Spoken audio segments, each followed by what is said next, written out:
এই যে বাড়িটা, এই বাড়িটাই একদমই শেষ, বাংলাদেশের একদম শেষ বাড়ি। আসলে পাসপোর্ট ভিসা ছাড়া আমরা এখন এই ভারত পার হয়ে যাব। এই যে পিলার, আর তার পাশেই হলো চা বাগান। আমি একটু ভয় ভয় লাগতেছে, কারণ এটা হলো একটা সন্ধ্যা টাইম। রক্ত তুমি জান দেবো, তাও 3 ভাগে সারবো না। তা আমরাও কমো যে রক্ত তুমি জান দেবো, 3 ভাগও আমরা সারবো না। এখানে কেউ অসুস্থ হয়ে গেলে তার নিথর দেহ এখানে পড়ে থাকতো, কিন্তু চিকিৎসালয়ে তা নিয়ে যেতে পারতো না। বাজার ঘাটও মনে হয় এখানে ছিল না, আমরা ইন্ডিয়ার হাট করছি। আর এই জায়গাটা জাস্ট এত সুন্দর। কি আছে, ডলফিন বলো কি? মনের মতো করে একটু দেখাই তোমাদের হাত থেকে ড্রোনটা আজকে ফ্লাই দেই দেখি। কিন্তু আজ পর্যন্ত দহগ্রামের এই রাস্তাটার এখন পর্যন্ত নিষ্কলুষ হয়নি। বন্ধুরা দেখেন, এটা তো অনেক বড় বড়শি দেখতেছি আমি। তো এই সীমান্তে এসে আমার খুবই ভালো লাগছে। এটা আসলে ভাষায় প্রকাশ করার মতো না বন্ধুরা।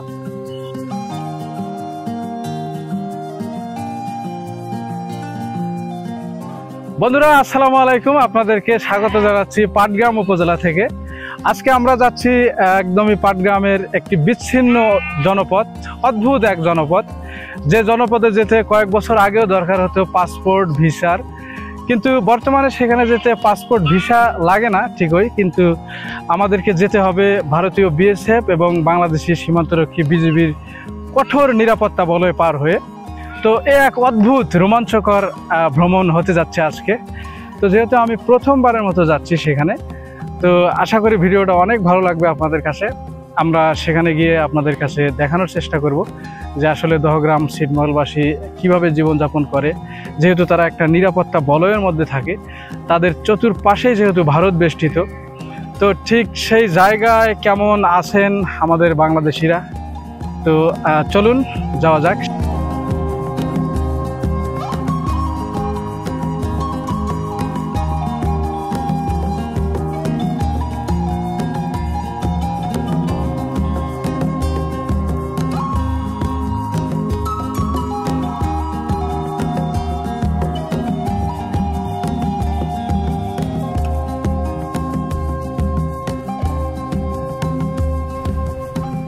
বন্ধুরা, বাংলাদেশের যে কোনো জায়গা থেকে আপনারা যদি দহগ্রাম আঙ্গরপোতা সীমান্তে আসতে চান, তাহলে কিন্তু আপনাদেরকে এই যে এই জায়গাটা থেকেই রওনা শুরু করতে হবে। পাটগ্রাম উপজেলার এই যে জায়গাটা, 3 রাস্তার মোড়।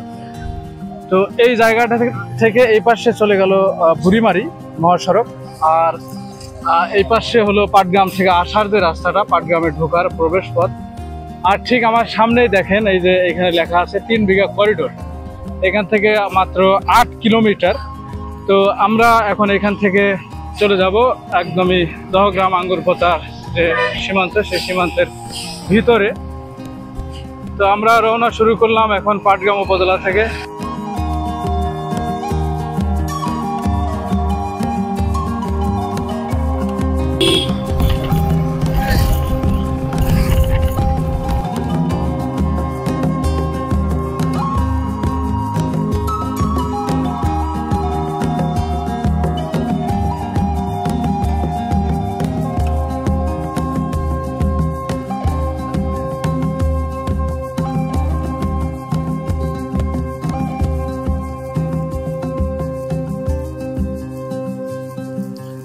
বন্ধুরা, যেতে যেতে আমরা একটু রাস্তায় থামলাম। দেখেন কি সুন্দর পরিবেশ আশপাশটা, আর দুই পাশে দেখেন বিস্তীর্ণ কিন্তু ধান ক্ষেত।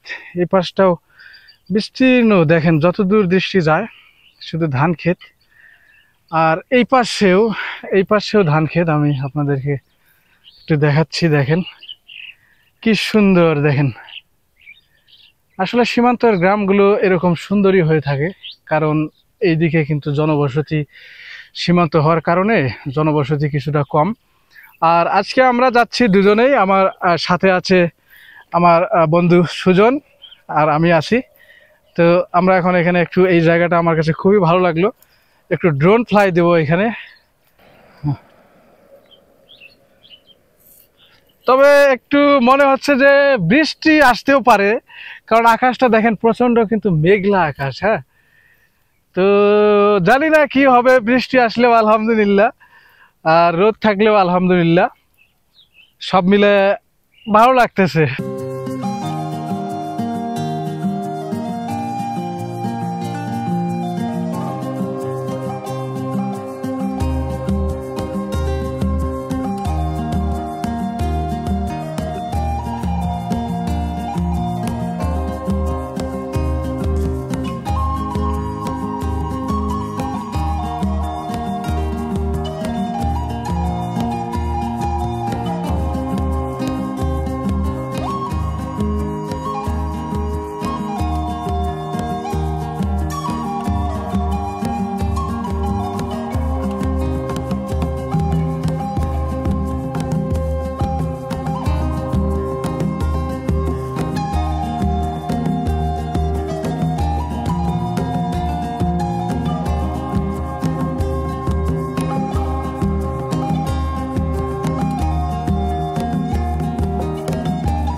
ক্যাম্প, সমস্যা নাই দা।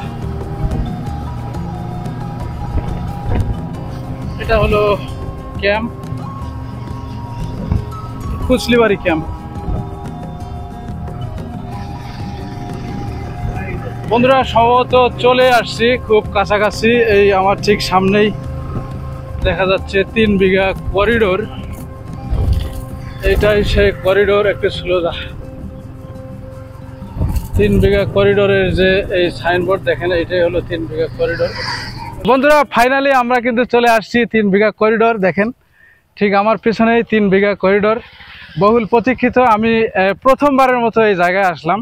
আজ থেকে বেশ কয়েক বছর আগেও কিন্তু এই জায়গাটাতে খুব একটা রেস্ট্রিকশন ছিল, আর বর্তমানে সেই রেস্ট্রিকশনটা নাই। তো আসেন আমরা আর একটু কাছাকাছি হয়তো যাওয়া যাবে।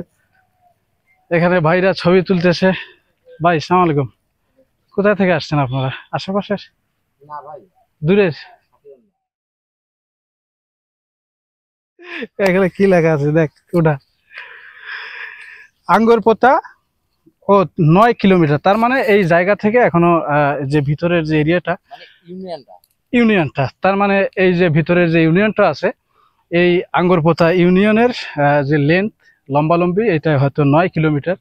তো যার কারণে এই দেখেন আমার পিছনেই, এটা কিন্তু ভারত, ওই যে ওই পাশে যাচ্ছে ভারতের গাড়ি। আর তার মানে আমরা কি এই যে ভারতের এটা হাইওয়ে, তাই না? ও মানে আমাদেরও একটা রোড এই পাশে যাবে, আবার ভারতেরও একটা রোড ক্রস করে যেতে হবে। আচ্ছা আচ্ছা বন্ধুরা, একটা রোমাঞ্চকর জিনিস দেখেন, আমি এটা জানতাম না। আমরা কিন্তু এই যে করিডোরটা যে এখন পার হব, তো তার আগেই আমরা করিডোরে ঢোকার হয়তো কয় গজ হবে, 10-15 গজ। এটা পার হলেই কিন্তু ভারতের একটা বিশাল হাইওয়ে, ওই জায়গাটাও আমাদেরকে কিন্তু পার হতে হবে। তো দেখেন এই জায়গাটা একটা নিশ্চিদ্র নিরাপত্তা বেষ্টিত। এখানে ভারতীয় বিএসএফ, আমাদের বিজিবি ভাইরা আছে, তাদের এই নিরাপত্তা বলয় পার করে কিন্তু আমাদেরকে যেতে হবে। তো এক রোমাঞ্চকর অভিজ্ঞতা আমার জন্য। এখানে একটু ছবি টবি উঠা। 3 বিঘা করিডোর বন্ধুরা, অনেকটা একটু আমাকে একটু ইতস্তত, একটু কেমন কেমন লাগতেছে যে আসলে পাসপোর্ট ভিসা ছাড়া আমরা এখন এই ভারত পার হয়ে যাব। এটা একটু কিরকম যেন অন্যরকম অনুভূতি, আপনাদেরকে আসলে বোঝাইতে পারতেছি না।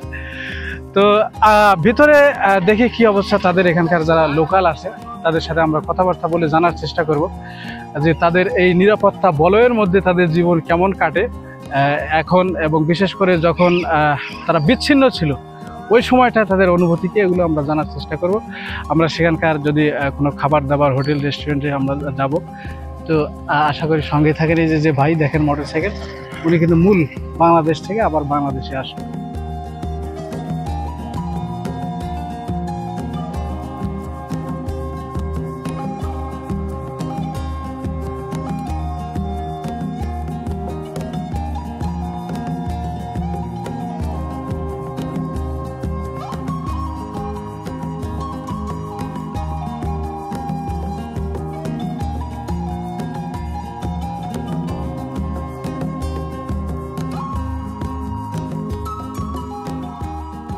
তো আমরা এখন এই করিডোরটা ভিডিও করা যাবে না, কারণ এখানে রেস্ট্রিকশন দেওয়া আছে, আমার পিছনে লেখা আছে। তো সমস্যা নাই, করিডোরটা হয়তো আপনাদেরকে দেখাতে পারবো না, কিন্তু আমরা করিডোরটা পার হয়ে ওই পাশ থেকে আপনাদেরকে আবার দেখাচ্ছি। ঠিক এই পাশ থেকে যেরকম দেখাইলাম, ওই পাশ থেকেও আবার আপনাদেরকে মূল এক্সপিরিয়েন্সটা দেখাচ্ছি। বন্ধুরা আমরা এই গেটটা পার হয়েছে, এইমাত্র আসলাম বাংলাদেশের যে বিচ্ছিন্ন আঙ্গরপোতা ইউনিয়ন। তো আমি ওই যে বিজিবি ভাইদেরকে একটু রিকোয়েস্ট করলাম যে ওই গেটটায় কি দাঁড়ায় কিছু কথাবার্তা বলা যাবে কিনা, তো তারা নিষেধ করে দিল। আমি ভাবছিলাম প্রথমের যে গেট আছে ওইখানে যেহেতু বলা যায়, তাহলে এই পাশে বলা যাবে না কেন। তো যাই হোক, এগুলো সীমান্তের ব্যাপার। আমরা একটু চা খাবো এই বাইরে, ওখানে অন্য কিছু খাই, কেক টেক কোনো কিছু খাই। তোমার নাম কি? রাম বাবু বলো, বললাম। তাই তুমি কি খাচ্ছ? সিঙ্গারা? সিঙ্গারা খাচ্ছ? বলো বলো, ফুটে বলো। হাতে ওইটা কি নিছো? সস নিছি, বলো। সস? ও আচ্ছা, সস দিয়ে সিঙ্গারা খাও। টাটা দাও, একটু টাটা দাও সবাইকে। টাটা দাও, হাত দিয়ে একটু বাই বাই দাও, একটু বাই বাই দাও হাত দিয়ে। না এই দিকে টাটা দাও, এটা তো একটু বাই বাই করো। হ্যাঁ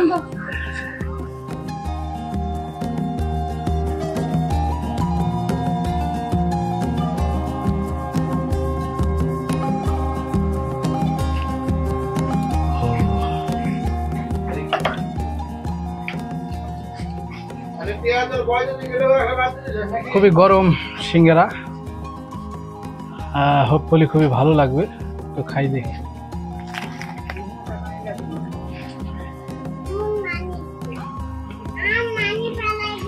মজা আসবে।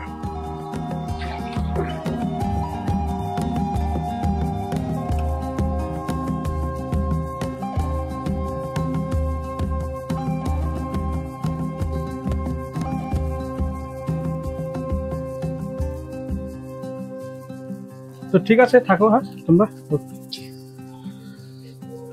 তো ওকে বন্ধুরা, আমরা এখন চার দোকান থেকে বের হইলাম, এখন আমরা এদিকে চলে যাব, গিয়ে দেখি আপনাদেরকে কতদূর দেখাতে পারি আঙ্গুরপোতার ভিতরটা। তো ধন্যবাদ, দেখতে থাকেন আপনারা।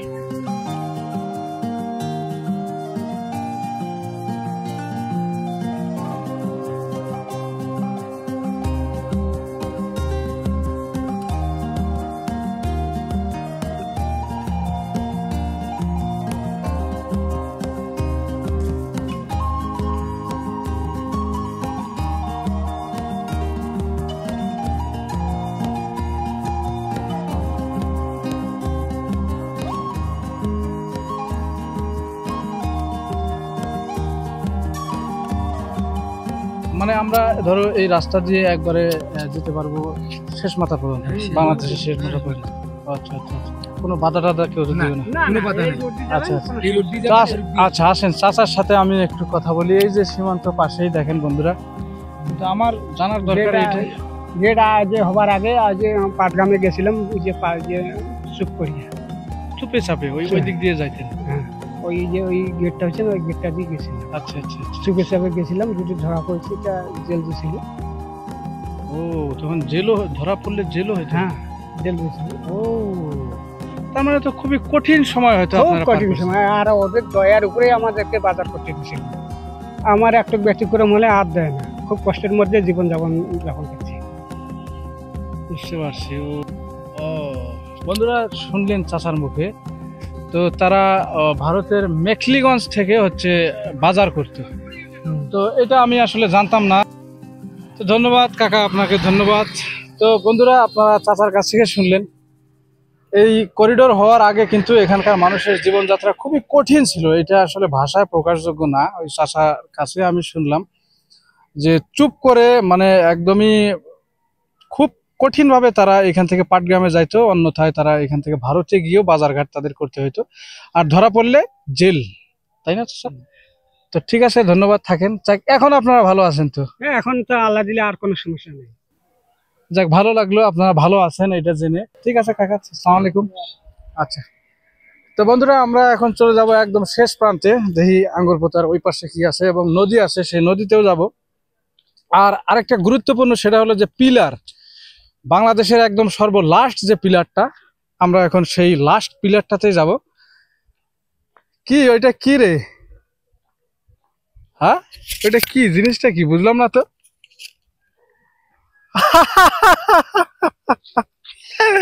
বন্ধুরা দেখেন, এটা কে কে চিনেন বলেন?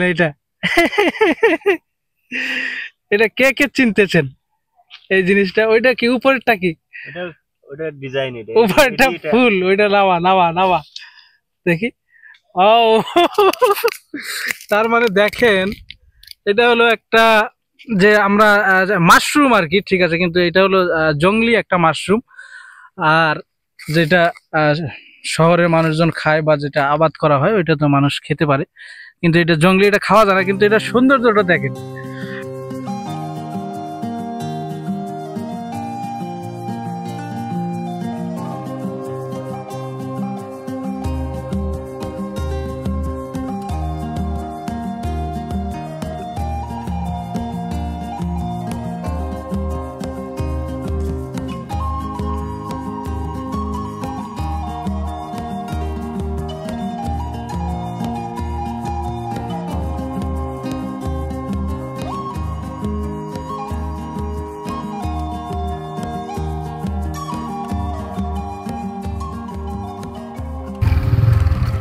দেখ চাচা, ভালো আছেন তো আপনারা নাকি?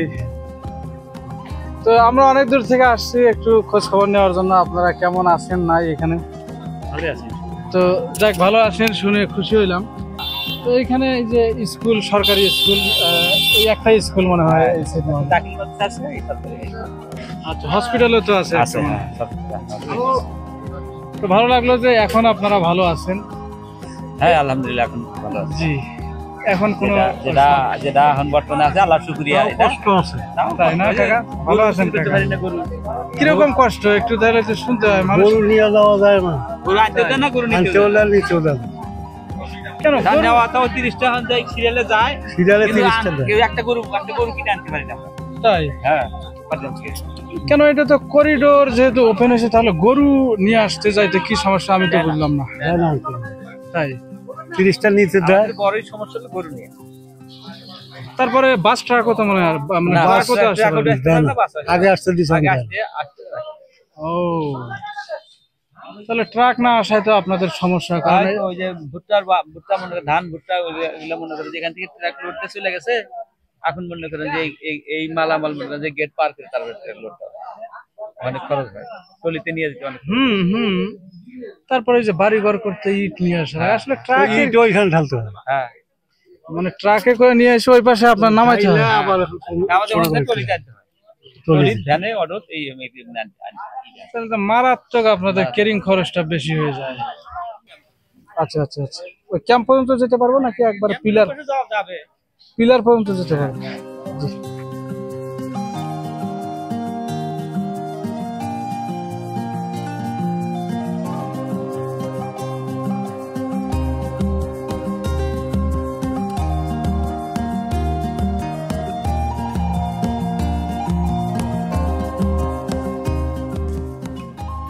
বন্ধুরা, এই যেতে যেতে এখন এই দহগ্রামের ভিতরেই আছি। দেখেন এখানে বসে কয়েকজন চাচা আছে, কয়েকজন আবার ছোট ভাই, বড় ভাই, ইয়াং আছে।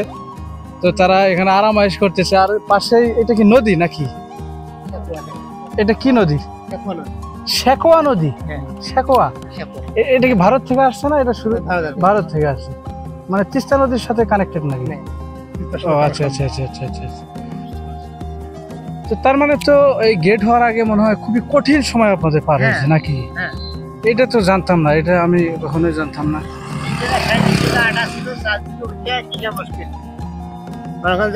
হাজিরা 2 টাকা দিয়েছে, আটা আমার ওখানে ওই 2 টাকা দিয়ে কি হয়, একটা হয় না। চাউলে 100 চাউলও হয়, বহু বিক্রি করে দিন। আচ্ছা যাক, তো এখন তো আপনারা ভালো আছেন নাকি? এখন ভালো আছে। এখন ওই তো ওই ট্রাক যাতায়াত চলে না। ওই যে গেটটা তো ছোট, যার কারণে ট্রাক না না না, ওই যে উল্টো হওয়াতে না, কোনো কাছে বোধহয় এত বোধহয় ট্রাক আসবে না, ওই যে ট্রাক ধরে দেয়। আর রাস্তাটাও তো ছোট, চিকন। ট্রাক আসে, ওই বাম্পার গিলে বলে নষ্ট হয়ে যায়, প্লাস্টিকের বাম্পার দিছে। ও, মানে এগুলো অজুহাত। হ্যাঁ, অজুহাত, তাছাড়া ট্রাক আসবে না কেন? এত সুন্দর রাস্তা করা আছে, এই পাশে ওই পাশে, আবার ওই মাঝখান দিয়ে তো ওদের একটা হাইওয়ে আছে, ওইটা দিয়ে তো ওদের ট্রাক বাস সবকিছুই যাচ্ছে, তাহলে আবার এইটা আসবে না কেন? তাই না?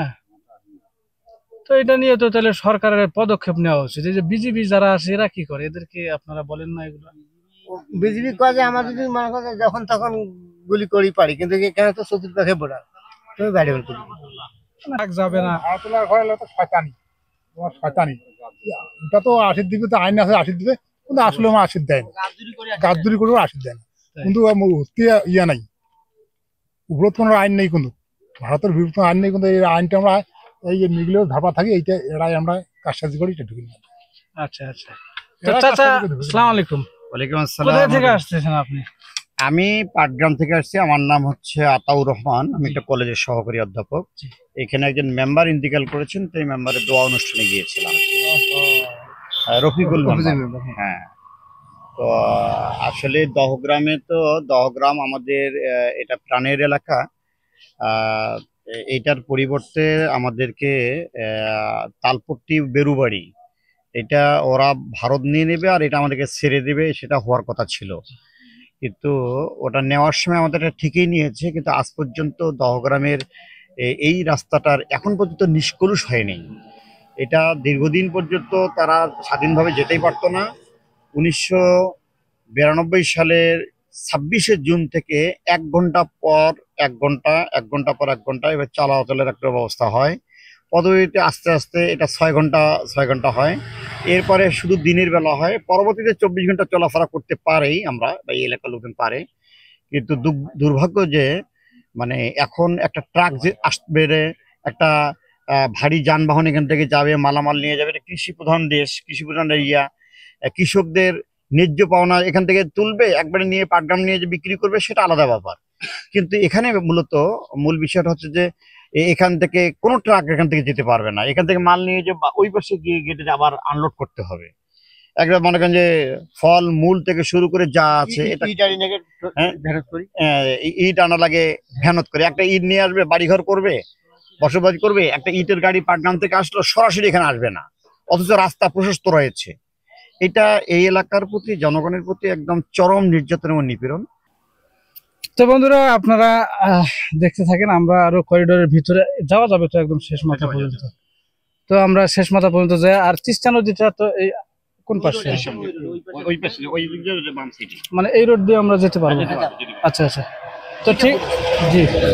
তো বন্ধুরা এখান থেকে ওঠার আগে আমি একটা শেষ যেটা বুঝলাম যে আসলে এই করিডোরের মানুষ তারা কাগজে কলমে স্বাধীন হলেও ওই সম্পূর্ণ স্বাধীনতার যে সুফলটা তারা কিন্তু ওইভাবে পাচ্ছে না। মূল যে ভূখণ্ডে আমরা যেভাবে বসবাস করি চলি, এখানে কিন্তু তাদের কিছুটা সীমাবদ্ধতা থেকেই যায়। তো এই বিষয়গুলো সরকারের যারা উপর মহলে আছেন তারা আশা করি তারা এগুলো আমলে নেবেন। তো ঠিক আছে কাকা, আপনারা থাকেন সবাই। হ্যাঁ ঠিক আছে জি, আসসালামু আলাইকুম। জি ওয়ালাইকুম আসসালাম। ঠিক আছে কাকা। বন্ধুরা এই যে পাশেই, রাস্তার ঠিক পাশেই যে পানি দেখেন, এটা কিন্তু ভারত। ওই যে দূরে যে বাড়িঘরগুলো, এগুলোও কিন্তু ভারতের বাড়িঘর দেখেন। আর আমরা যাচ্ছি এই যে রাস্তা ধরে একদম যে আঙ্গরপোতার যে লাস্ট পিলার, বাংলাদেশের লাস্ট পিলারটা পর্যন্ত আমরা যাওয়ার চেষ্টা করব। মোটামুটি ইউনিয়নটা খুব একটা বড় না,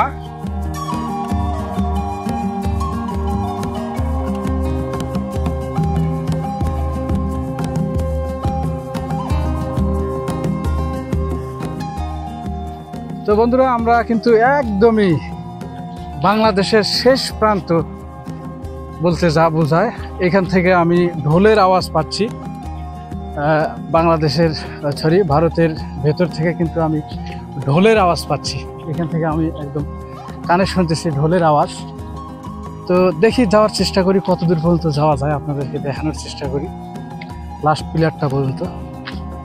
এখানেও একটা পিলার, সীমান্ত পিলার দেখেন, এখানেও কিন্তু একটা সীমান্ত পিলার DA18S বাংলা। তো আসলে এই যেহেতু চতুর্পাশে ভারত বেষ্টিত,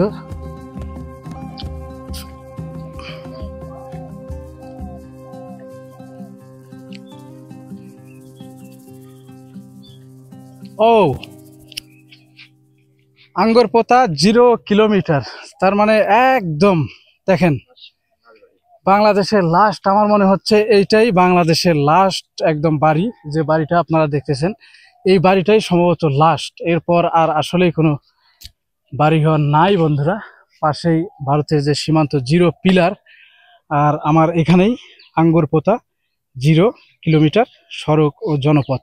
আর এখানে কোনো লোকাল কাউকে দেখতেছি না, যদিও আমরা একটু যাওয়ার চেষ্টা করব ওই 0 পিলার পর্যন্ত, দেখি কি অবস্থা দাঁড়ায়, দেখার চেষ্টা করি আমরা।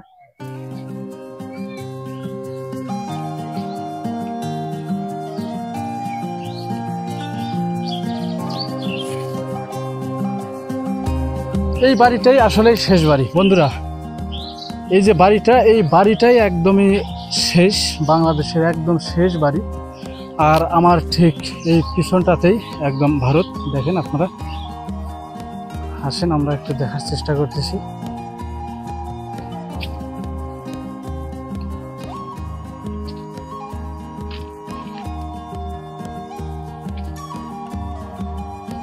চাচা আসসালামু আলাইকুম। জাল ফেলতেছেন নাকি চাচা? আচ্ছা, এই পিলারটা পর্যন্ত তো মনে হয় যাওয়া যায়। হ্যাঁ, আপনারা কি ভারতের না বাংলাদেশের? আপনারা ভারতের? ও জি জি জি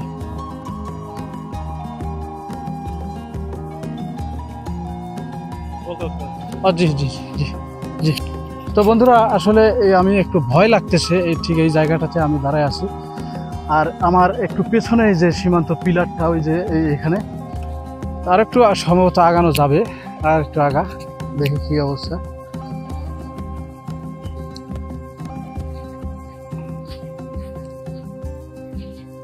তো দেখেন বন্ধুরা, এই যে পিলার আর তার পাশেই হলো চা বাগান। আমি একটু ভয় ভয় লাগতেছে, কারণ এটা হলো একটা সন্ধ্যা টাইম, আর পিলারটা সম্ভবত দেখা যাচ্ছে অবশ্যই।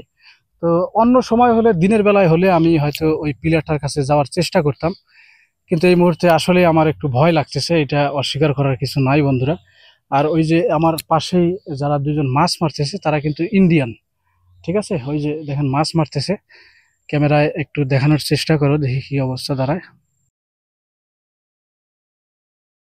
তো এই যে আজকের ভ্রমণ অভিজ্ঞতা, এটা খুবই রোমাঞ্চকর, আর সেই সাথে আমার জন্য প্রথম ইমপ্রেশন, আমি একদম কি বলবো, অসাধারণ অসাধারণ একটা জার্নি। আর এই যে চা বাগান, এই চা বাগানটা হলো ভারতের চা বাগান।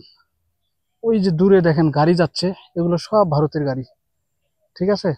আর আশেপাশেই কিন্তু বিএসএফও আছে, এই ঝোপঝাড়ের ওই পাশ দিয়ে কিন্তু বিএসএফ ডিউটিরত অবস্থায় আছে। তো আমরা ওইদিকে না যাই, এখান থেকে আমাদের যে ভ্রমণ, এটা এখান থেকে আপাতত শেষ করে আমরা এখন যে তিস্তা নদী আছে আরেকটা সীমান্ত, এটার চাইতেও ভয়ানক, কারণ নদীর পাড়টাই একদম হচ্ছে বাংলাদেশ আর পানিটাই হলো ভারতের। তো ওই জায়গাটাতে আপনাদেরকে এখন সরাসরি আমরা নিয়ে যাব, চলেন।